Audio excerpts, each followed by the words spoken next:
Hi, welcome to the Vergas Show. I'm Sherri Hansen. Thank you for joining me today, and thank you, Rebecca Davis, for being on the Vergas Show today. My pleasure. I am just so pleased to have you on the Vergas Show, and I think so many people are not aware that we have this gem right within our community.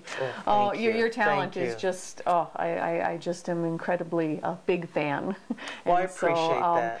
You have a music studio, and you teach music, and you go on tours, and you're located right outside of little old Vergas. How did you land in Vergas, Rebecca? Well, my husband was born in Minot, Okay. and his family moved to Fargo when he was in junior high, so that's how he became familiar with this area. And we had met in California, and were married, and a friend of his from here who he hadn't seen in 15, 20 years, said, "Oh, we're coming through California. We'd love to stop and see you." And we said, "Sure, come have dinner." And we're having dinner, and he said, "Hey, my brother is selling his place in Vergas. Would you be interested?" Well, I'd never been to Minnesota before, didn't know anything about it, but I've been a nature girl since day one. I mean, even though I was born in a city, I never liked living in a city, and I just always felt at home in the country, in the countryside, in nature. And so he started describing the place, and the more he said, the more interested I became. And I said, well, could we go see it? And we came. I saw I was conquered, and now I'm a bona fide, yeah, sure, you betcha, Minnesotan. I even have my little finger wave when I'm driving. You do? Yes, okay. So I think my dad perfected this is that. I just love it. The people in Vergas have been welcoming from day one. They've made me feel so much at home, and I love being a Minnesotan. Oh, that's wonderful to hear. Well, I even love the winters. You do? Well, especially this winter we can love, can't we? No, actually, I love cold weather. You do? Well, that's good. Okay. Well, you have incredible training and education. Let's hear a little bit about that, Rebecca. Well, I started formal lessons when I was 4. Okay. I had 2 older sisters that played the piano, so of course I had to do everything that they did. And then when I was 13, I went away to an arts boarding school in Michigan called Interlochen Arts Academy. And it wasn't just for music. You had dance and theater and the visual arts, everything. And then from there, I went to a similar school called North Carolina School of the Arts. And then from there, I went to Juilliard, where I got my bachelor's and master's. Juilliard. Just hearing Juilliard, what was the experience like? Well, there are different circumstances that work for different people. Needless to say, I'm not a city person, so living in New York was not the most comfortable environment for me.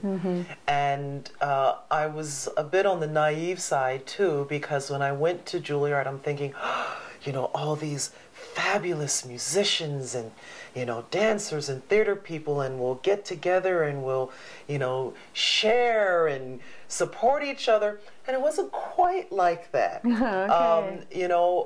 I was fortunate to find a few really good friends there, but it just wasn't for me. Juilliard, don't misunderstand me, Juilliard is a fabulous school, and I think it really works for certain people, but I think if I had known then what I know now, I may not have made that choice. Okay, that's interesting. Yeah. But it has shaped who you are. Oh, absolutely. I don't regret going there. I certainly learned, so much. I mean, volumes of knowledge and wonderful teachers and professors and all of that. So I have no regrets. Right. But it just wasn't quite my exactly what the right fit. Yes.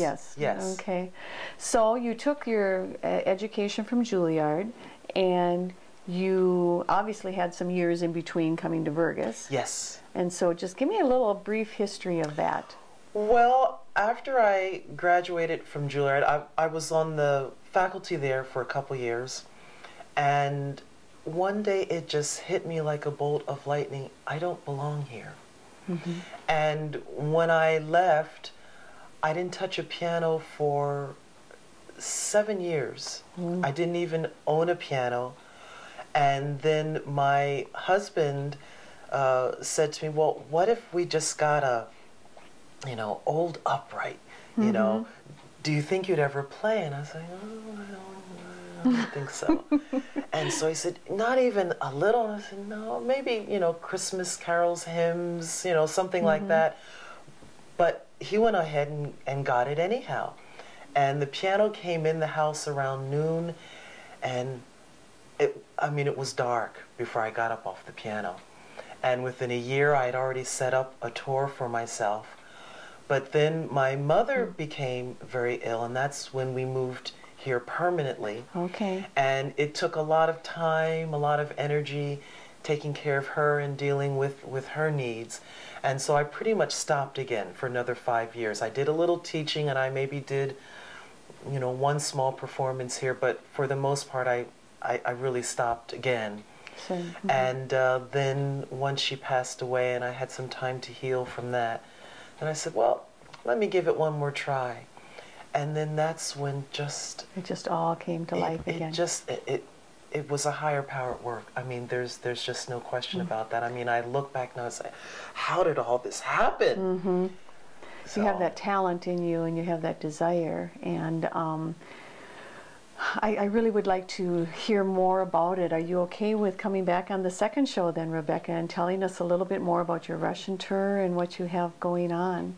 Absolutely. Okay, that would be wonderful. And so for now, we're going to be hearing a little bit of a piece that Rebecca has done, and she's going to tell us a little bit about that. And then I want to hear about the Russian tour and what you have going on here in Vergas with students. Okay. All right. Thank you, Rebecca. Thank you. You have a good day.